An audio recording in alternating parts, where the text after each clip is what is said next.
इस दुनिया में कुछ ऐसे लोग हैं जिन्हें हराना लगभग नामुमकिन है। ऐसे लोग जिनमें समुराई जैसा अनुशासन होता है। और शायद आप भी उसी स्तर की लगन की तलाश में हैं। आप हर दिन पूरी गंभीरता और सच्ची मेहनत से काम कर रहे हैं, और फिर भी जब आप रुक कर ये देखते हैं कि आप कहाँ तक पहुंचे हैं, तो आपके काम और आपकी असली काबिलियत के बीच एक फासला नजर आता है। अगर आप भी इस दौर से गुजर रहे हैं या गुजर चुके हैं, तो जान लें कि ये समस्या आपकी सोच से कहीं ज़्यादा आम है। और ये भी जान लें कि जिस समस्या का सामना आप कर रहे हैं, उसका एक खास नाम है। 1645 में मियामोतो मुसाशी दक्षिणी जापान के माउंट इवातो पर बनी एक गुफा में अकेले चले गए। उन्होंने 60 से भी ज़्यादा द्वंद्व युद्ध लड़े थे और उनमें जिंदा बचे थे। इनमें से ज़्यादातर लड़ाइयों में उन्होंने असली स्टील की तलवारों वाले विरोधियों के सामने लकड़ी की तलवार का इस्तेमाल किया था। और वे उस गुफा में ध्यान लगाने नहीं गए थे, वे वहां लिखने गए थे। उस गुफा से जो लेख सामने आया, गोरिन नो शो, यानी 5 चक्रों की किताब, वो असल में युद्ध कौशल सिखाने वाली एक नियमावली है। लेकिन इस नियमावली में एक निदान भी छिपा है। एक ऐसा निदान जो ये बताता है कि ज़्यादातर लोग, चाहे वे योद्धा हों, कलाकार हों, नेता हों, या कोई भी ऐसा व्यक्ति जिसके पास कोई खास हुनर हो, लगातार अपनी असली क्षमता से कमतर प्रदर्शन क्यों करते हैं। मुसाशी ने इस समस्या को बेहद बारीकी और सटीक ढंग से पहचाना था, और आज का न्यूरोसाइंस भी उनकी बताई हर बात की पुष्टि करता है। इससे पहले कि हम इस विषय की गहराई में उतरें, मैं आपको एक छोटा सा संदेश देना चाहता हूं। ये चैनल उन लोगों के लिए है जो पहले से ही ये बात समझते हैं कि असली तरक्की या विकास महज एक इत्तेफाक नहीं होता। ये तब होता है जब आप दूसरों की तारीफ पाने के लिए काम करना छोड़कर अपने विचारों में स्पष्टता लाने के लिए काम करना शुरू करते हैं। अगर आप भी ऐसे ही लोगों में से एक हैं, तो आप बिल्कुल सही जगह पर हैं, है ना? तो फिर इस चैनल को सब्सक्राइब कर लें। इस चैनल पर अगला जो वीडियो आने वाला है, वो एक जापानी अवधारणा पर आधारित है जो आपको सिर्फ 7 दिनों में ओवर थिंकिंग से निपटने में मदद करेगा। नोटिफिकेशन भी ऑन कर लें ताकि जब ये वीडियो पब्लिश हो तो आपको तुरंत इसकी जानकारी मिल जाए। तो चलिए अब वीडियो की शुरुआत करते हैं। अध्याय 1, वो समस्या जिसका आप कोई नाम नहीं दे पाते। लगभग हर उस व्यक्ति में एक खास तरह का पैटर्न या लक्षण दिखाई देता है जो अपनी असली क्षमता से कमतर प्रदर्शन करता है। ये निश्चित रूप से महत्वाकांक्षा की कमी तो बिल्कुल भी नहीं है। मैं आपको ये बात कॉनर की कहानी के जरिए समझाऊंगा। कॉनर उस समय 34 साल के थे जब उन्हें एक नौकरी का प्रस्ताव मिला। वे शिकागो की एक एजेंसी में सीनियर डिजाइनर के पद पर काम कर रहे थे। उनका काम बेहद शानदार था। उनके क्लाइंट्स उन्हें उनके नाम से ही बुलाते थे और उन्हीं से काम करवाना चाहते थे। एक बॉस जो हमेशा उसे सबसे जरूरी अकाउंट्स पर लगाता था। सैद्धांतिक रूप से उसकी जिंदगी में सब कुछ एकदम सही था। लेकिन कॉनर सुबह 3 बजे एक ऐसी भावना के साथ जागता था जिसे वो शब्दों में बयां नहीं कर पाता था। ये कोई आम चिंता नहीं थी।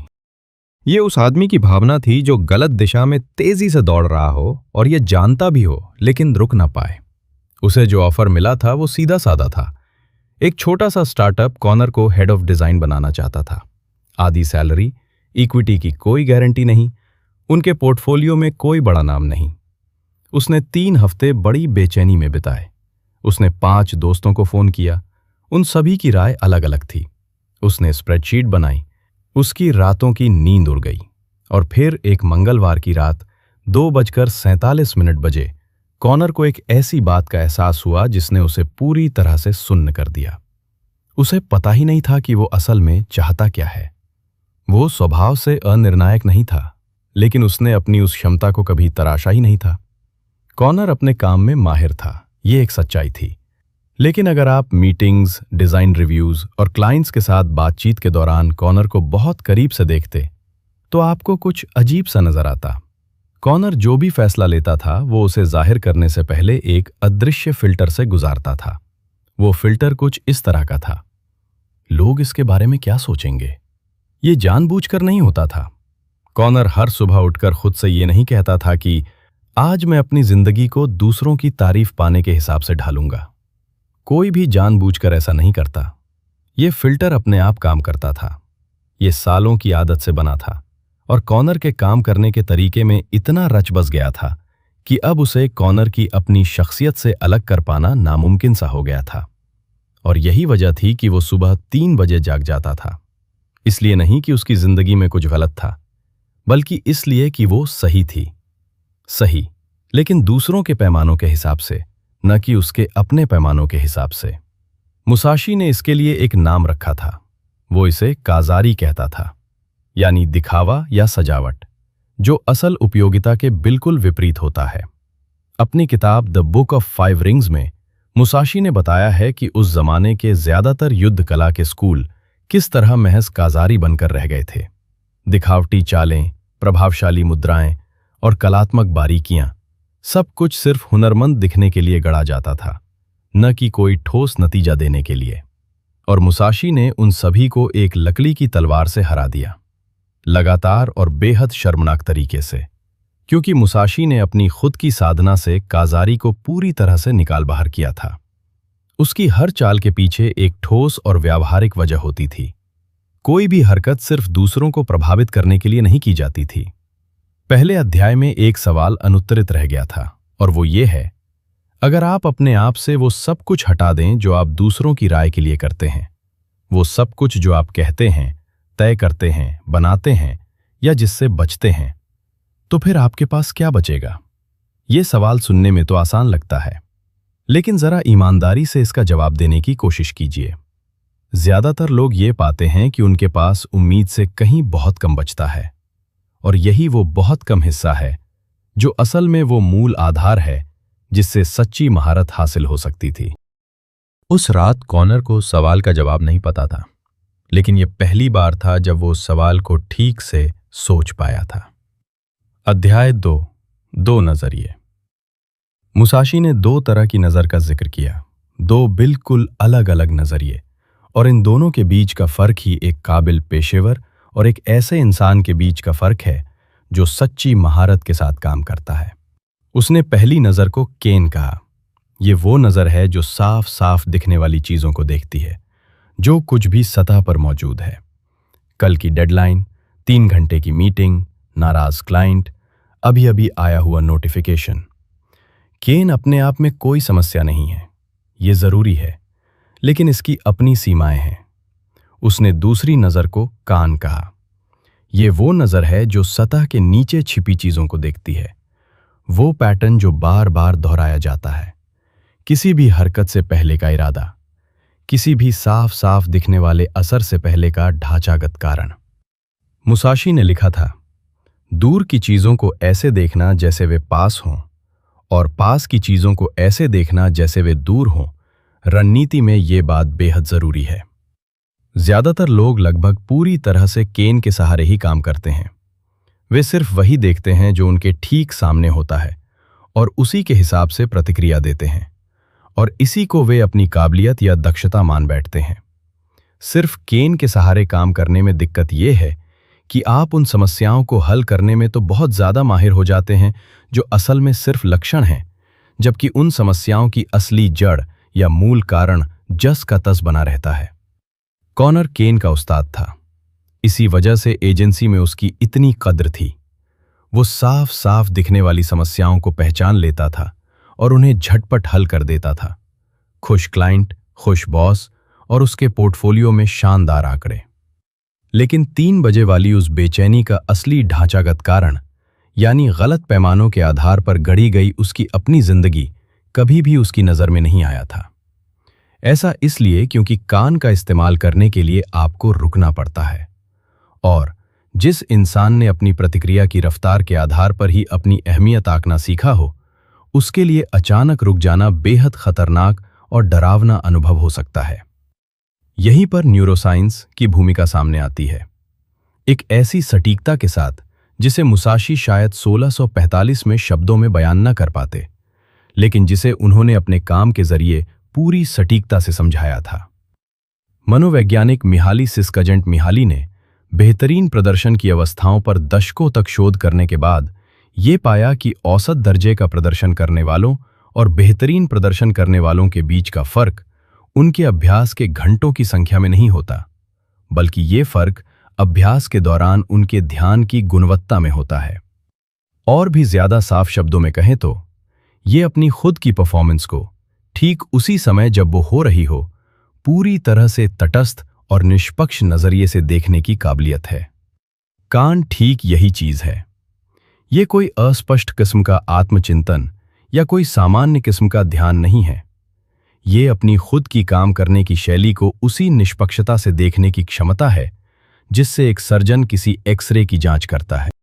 शोधकर्ता एंडर्स एरिक्सन, जिनके विशेषज्ञता पर किए गए काम का ऑनलाइन अक्सर गलत हवाला दिया जाता है, ने इससे भी ज्यादा खास बात का पता लगाया। जो लोग कैन, उनके शब्दों में, मानसिक चित्रण, मेंटल रिप्रेजेंटेशंस विकसित कर लेते थे, वे बाहरी प्रतिक्रिया मिलने से पहले ही अपने प्रदर्शन में हुई गलतियों को पहचान लेते थे। उन्हें यह जानने के लिए किसी की मंजूरी की जरूरत नहीं पड़ती थी कि वे सही हैं या नहीं, उन्हें खुद ही पता होता था। एक शनिवार की दोपहर कॉनर एक पब्लिक लाइब्रेरी गया, किसी शोध के लिए नहीं, बल्कि बस किसी ऐसी जगह बैठने के लिए जहां कोई स्क्रीन ना हो। और वो 40 मिनट तक अपनी ही हथेलियों को घूरता रहा, ये सोचते हुए कि पिछली बार उसने कब अपनी मर्जी से बिना किसी के कहे कुछ बनाया था। इसका जवाब था जब वो 16 साल का था। 18 साल तक उसने पूरी तरह से कैन का अभ्यास किया। 18 साल तक वो दूसरों की मांगों का इतनी कुशलता से जवाब देता रहा कि उसने उस जवाब को ही अपना असली इरादा मान लिया था। कैन की शुरुआत एक सीधे सादे मगर बेहद गहरा असर करने वाले सवाल से होती है। आप तब क्या करते हैं जब कोई आपसे कुछ नहीं पूछ रहा होता, कोई आपको देख नहीं रहा होता और किसी को इस बारे में पता भी नहीं चलने वाला होता? इस सवाल का जवाब ये नहीं बताता कि आप किस काम में माहिर हैं, बल्कि ये बताता है कि आप असल में कौन हैं। अध्याय 3, वो मन जो किसी चीज से नहीं बंधता। मुसाशी की सबसे मशहूर द्वंद्व लड़ाई अप्रैल 1612 की एक सुबह हुई थी। ये लड़ाई होन्शु और क्यूशु द्वीपों के बीच मौजूद जलडमरू मध्य में स्थित गनरयू द्वीप पर लड़ी गई थी। उनका प्रतिद्वंदी था सासाकी कोजीरो, जिसे उस समय जापान का सबसे बेहतरीन तलवारबाज माना जाता था। कोजीरो अपनी एक खास तकनीक के लिए मशहूर था, जिसे त्सुबामे गाएशी यानी अबाबील पक्षी की वापसी कहा जाता था।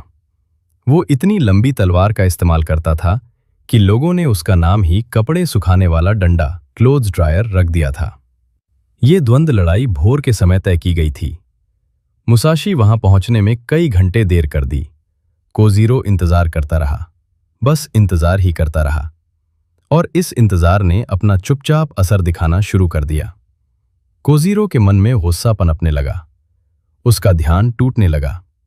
जब आखिरकार मुसाशी नाव से उतरा और नाव से उतरते समय उसने नाव के चप्पू को तराश कर ही एक लकड़ी की तलवार बना ली थी, तब तक कोजीरो का गुस्सा अपने चरम पर पहुंच चुका था।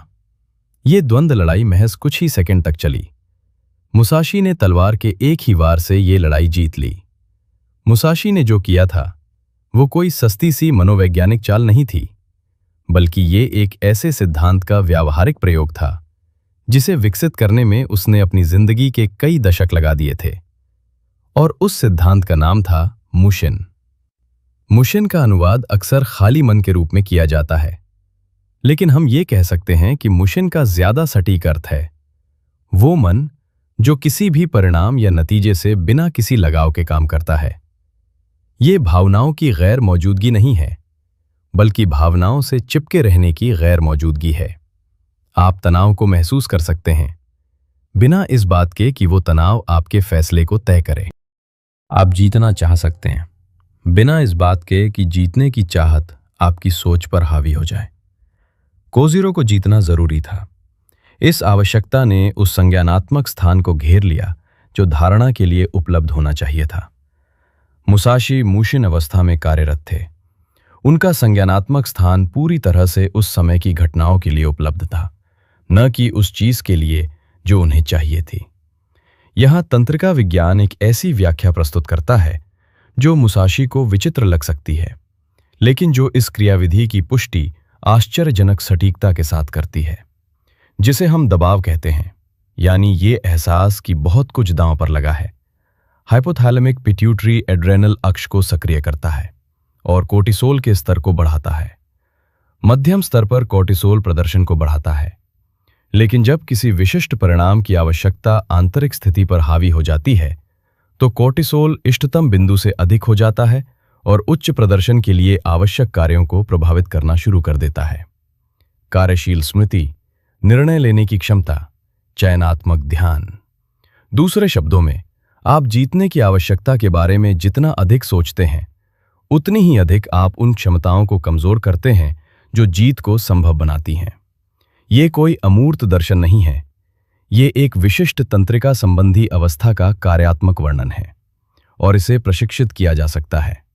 कॉनर को पहले प्रस्ताव के 3 महीने बाद दूसरा प्रस्ताव मिला, जो अलग, छोटा और जोखिम भरा था। इस बार 5 दोस्तों को फोन करने के बजाय उसने किसी से सलाह लिए बिना पूरे 1 सप्ताह तक प्रस्ताव पर विचार किया।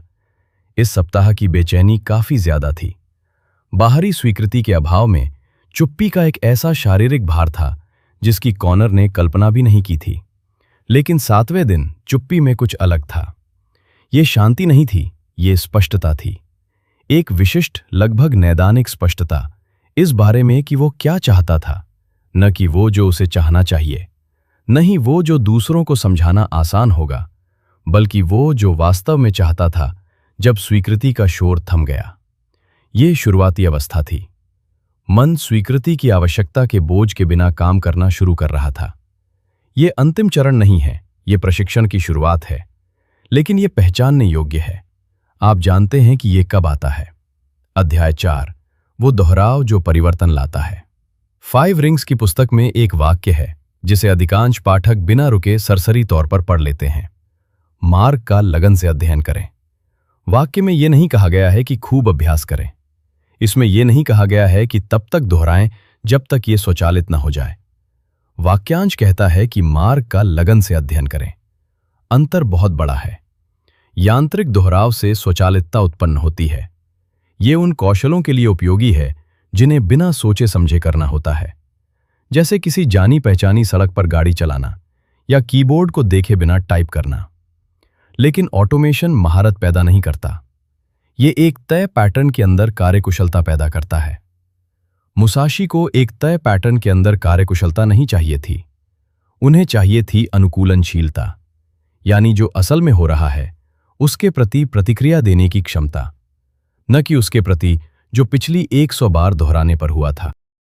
एंडर्स एरिक्सन, जिनके काम को 10,000 घंटों के सिद्धांत के जरिए गलत तरीके से मशहूर किया गया, ने असल में लंबे समय तक अभ्यास करने से कहीं ज्यादा विशिष्ट चीज की खोज की थी। जो चीज बेहतरीन प्रदर्शन करने वालों को सामान्य प्रदर्शन करने वालों से अलग करती है, वो अभ्यास की मात्रा नहीं है, वो है जिसे एरिक्सन ने सोच समझकर किया गया अभ्यास, डिलिबरेट प्रैक्टिस कहा, जहां हर सत्र किसी एक विशिष्ट कमजोरी पर केंद्रित होता है, जहां अभ्यास करने वाला लगातार अपने कंफर्ट जोन, आराम के दायरे से बाहर निकलकर काम करता है, और जहां प्रतिक्रिया, फीडबैक तुरंत और सटीक मिलती है। दूसरे शब्दों में, यह विकास पर ही लागू होने वाला कान सिद्धांत है। मुसाशी ने इसी सिद्धांत को अलग शब्दों में समझाया था। उन्होंने इसे ह्यो हो कहा, यानी दुनिया को देखने के एक नजरिए के तौर पर रणनीति। जिस सिद्धांत ने उन्हें तलवारबाजी में अपराजय बनाया था, उसी सिद्धांत का इस्तेमाल उन्होंने मूर्तिकारी, चित्रकारी और वास्तुकला के निर्माण में भी किया। महारत किसी एक कौशल तक सीमित नहीं थी, ये एक ऐसा तरीका था जिसे किसी भी क्षेत्र में इस्तेमाल किया जा सकता था, और इस तरीके की एक मुख्य विशेषता थी, हर प्रशिक्षण सत्र किसी मौजूदा मजबूती पर नहीं, बल्कि किसी एक विशिष्ट कमजोरी पर केंद्रित होता था। ये बात सुनने में थोड़ी अजीब लग सकती है।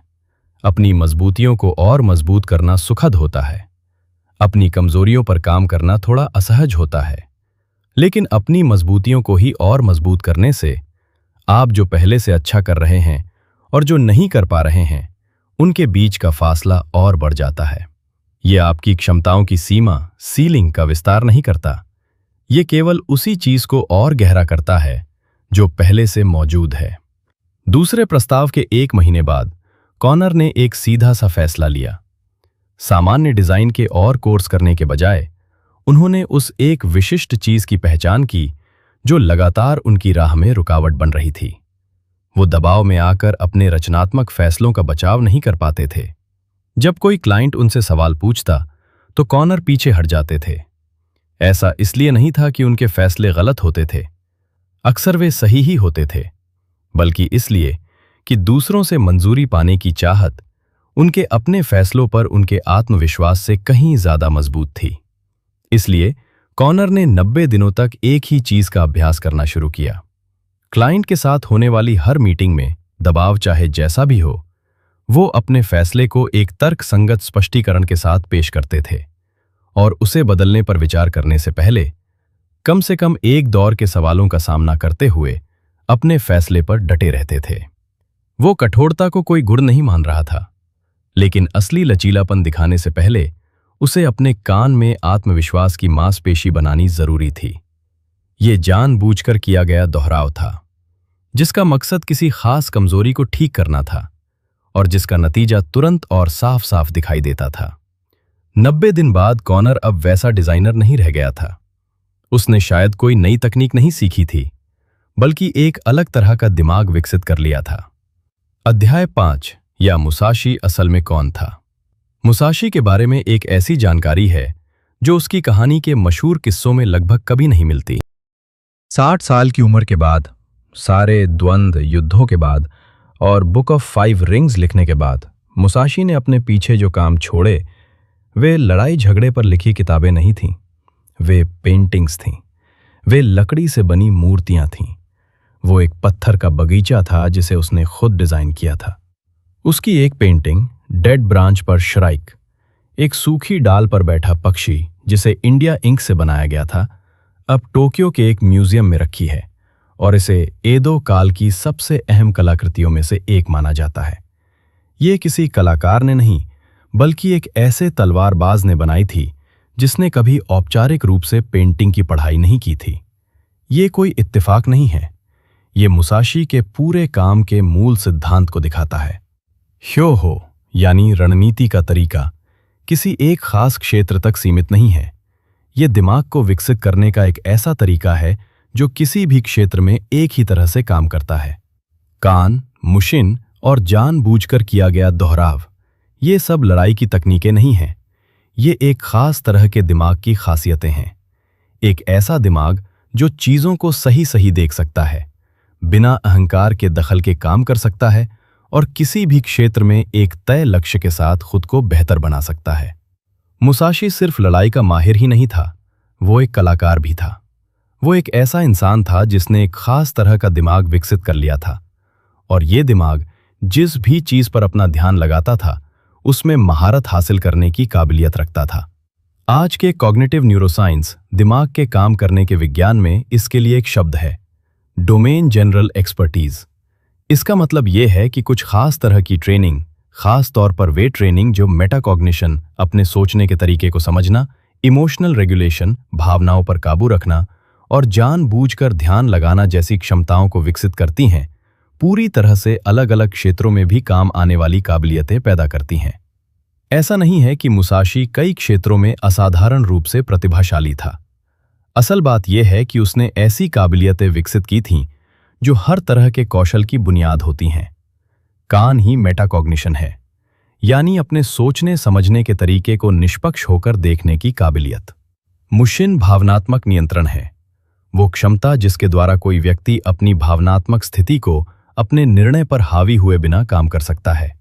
जानबूझकर दोहराव का अर्थ है केंद्रित ध्यान, वो क्षमता जिसके द्वारा कोई व्यक्ति अपना प्रयास वहीं लगाता है जहां वास्तव में विकास होता है। ये तीनों क्षमताएं किसी विशेष पेशे से संबंधित नहीं हैं, ये मानव मन से संबंधित हैं। उस रात सुबह के 3 बजे के 6 महीने बाद कॉनर ने एक प्रस्ताव स्वीकार कर लिया। ये न तो पहले प्रस्ताव वाला स्टार्टअप था और न ही दूसरे वाला। ये एक तीसरा प्रस्ताव था जो और भी छोटा था और उस चीज के ज्यादा करीब था जिसे उसने 90 दिनों की चुप्पी के दौरान अपने बारे में जाना था। लेकिन जो बदला वो निर्णय नहीं था, जो बदला वो थी प्रक्रिया। सालों में पहली बार कॉनर ने बिना किसी से पूछे एक महत्वपूर्ण निर्णय लिया। ऐसा इसलिए नहीं था कि मैं परिणाम को लेकर पूरी तरह निश्चित था, बल्कि इसलिए था कि मैंने भले ही आंशिक रूप से ही सही अपने कान को उस शोर से अलग करने की क्षमता विकसित कर ली थी जो मेरी पूरी वयस्क जिंदगी पर हावी रहा था। वो अब भी कभी कभी सुबह 3 बजे उठ जाता था, लेकिन जो सवाल उसे जगाता था वो बदल चुका था। अब वो ये नहीं सोचता था कि क्या मैं कुछ बना रहा हूं, बल्कि अब वो सोचता था कि मुझे आगे क्या विकसित करने की जरूरत है। यही उस जिंदगी में फर्क है जो केवल प्रतिक्रियाओं के आधार पर जी जाती है और उस जिंदगी में जो किसी उद्देश्य के साथ जी जाती है। ठीक यही वो बात भी है जिसे मुसाशी ने माउंट एवाटो की एक गुफा में 60 साल तक समझाने की कोशिश की थी। अब मैं आपको इस वीडियो के 3 मुख्य बिंदुओं की याद दिलाता हूं, बिना उन बातों को दोहराए जो पहले ही कही जा चुकी हैं। पहला, काजारी। जब आप किसी सजावट के अंदर होते हैं तो वो आपको दिखाई नहीं देती। उसे पहचानने का एकमात्र तरीका ये पूछना है कि जब दूसरों की नजर हट जाती है तो पीछे क्या बचता है। इसका जवाब थोड़ा बेचैन करने वाला हो सकता है, लेकिन यही एकमात्र उपयोगी जानकारी भी है। दूसरा, मुशीन। कोई मंजिल नहीं है, बल्कि ये एक दिशा है। हर वो निर्णय जो दूसरों की मंजूरी को अपनी मुख्य प्रेरणा बनाए बिना लिया जाता है, वो केवल एक प्रशिक्षण का कदम होता है, कोई स्थायी उपलब्धि नहीं। तीसरा, महारत। किसी एक विशेष क्षेत्र तक सीमित नहीं होती। ये उस मन की संपत्ति है जिसने सही ढंग से देखना सीख लिया हो, जो बिना किसी रुकावट के काम कर सके और जो अपनी ताकत को और मजबूत करने से पहले अपनी कमजोरियों पर वार करना जानता हो। कॉनर ने सुबह 3 बजे उठकर यह सोचना बंद कर दिया कि क्या मैं कुछ बना रहा हूं, और ऐसा इसलिए नहीं हुआ कि उसे इसका जवाब मिल गया था, बल्कि इसलिए हुआ क्योंकि उसने सही सवाल पूछना सीख लिया था। शायद आज आप भी वैसे ही हैं जैसे कॉनर अपनी यात्रा की शुरुआत में था, लेकिन जिस तरह उसने अपने अंदर के राक्षसों पर काबू पा लिया, वैसे ही आप भी पा सकते हैं। अगर आप यहां तक पहुंच गए हैं तो आपने ये साबित कर दिया है कि आप उन चीजों पर अपना ध्यान बनाए रख सकते हैं जो मायने रखती हैं, भले ही अगले ही पल कोई तुरंत इनाम न मिलने वाला हो। ये कोई आम बात नहीं है। अगर आप इसी रास्ते पर आगे बढ़ना चाहते हैं तो ये वीडियो जो अभी आपकी स्क्रीन पर दिख रहा है, ठीक उसी अनुभव के लिए बनाया गया है जिससे आप गुजर रहे हैं। अपना ध्यान देने के लिए धन्यवाद, और याद रखें, वर्तमान में जिएं, सम्मान के साथ आगे बढ़ें। अगले वीडियो के आने तक इसी रास्ते पर चलते रहें।